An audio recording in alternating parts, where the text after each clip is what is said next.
And you may begin when you're ready. Okay. My family thinks I'm absolutely crazy because I have to rearrange my room at least once a month because I get bored of it. And it's because I love interior design and I'm addicted to HGTV, and because of that, I get all their ideas and I have to try it out myself. And I thought it'd be fun to relate the interior design to the elementary school classroom, since many of us are going to be teachers within the next few years.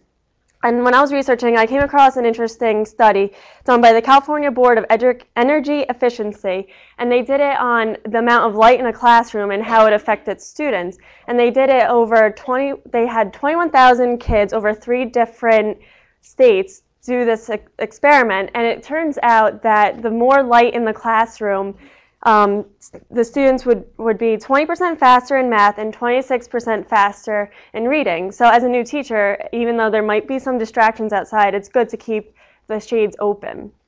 And today we're just going to discuss the professional techniques that interior designers use in an everyday room and apply it to the classroom. And we're going to do this by color choice, furniture arrangements, and accessorizing.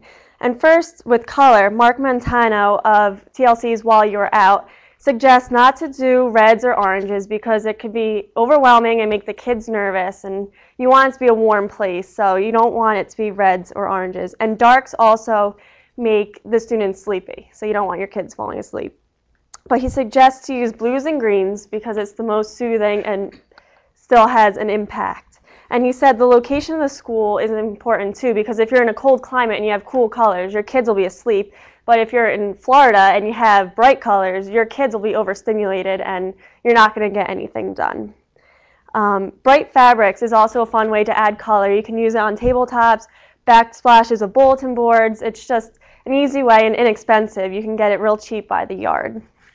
And then for furniture arrangement, I went to Dr. Garrett of the ed department here, and she suggests to go with your teaching style. If you like a lot of group work with maybe like the younger elementary, to have them in groups of 4 or 5.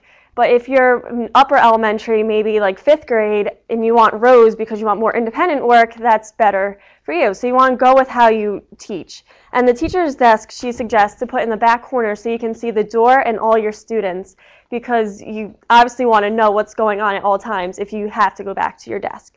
And the shelves is also a big part of the room, and you don't want, she said, don't put them up against the wall, to put them perpendicular so that you can create different corners for learning centers, and it'll make it more fun for the students. And last, with accessories, it's the most fun. It's easy to do too. Window treatments, you don't have to get like silk drapes, but you can get like a $5 shower curtain and emphasize a theme of, if you're doing solar system, just get them with planets, and it just makes it fun and makes it more colorful for the students. And another thing that they say is lighting is crucial, and Julia Collins, who's a 1st grade teacher down in Florida, suggests to turn out all the fluorescent lights and add floor lamps and desk lamps because it's a softer light and it's more interesting too than just bright, obnoxious lights. And last, to add softness, like with rugs, plants, pillows, beanbag chairs, because it'll make the kids feel welcome. They'll feel not that they're at home, but more comfortable, and they'll want to learn. And another big thing that was told to me was to have your kids incorporated. You want their names around the room, pictures, artwork that they do, because then it will feel like their space. Just to sum everything up, the 3-step process of the color, furniture arrangement, and accessorizing can be applied to any room. So even if you're not going into teaching, you can maybe at your house or your apartment or your dorm even, you can take different aspects of what we talked about and apply it. And last, also, creativity always pays off. So try something. If it doesn't work, it's never permanent. Just switch it around, see how your students like it, and if they don't, just switch it, and it'll be fun.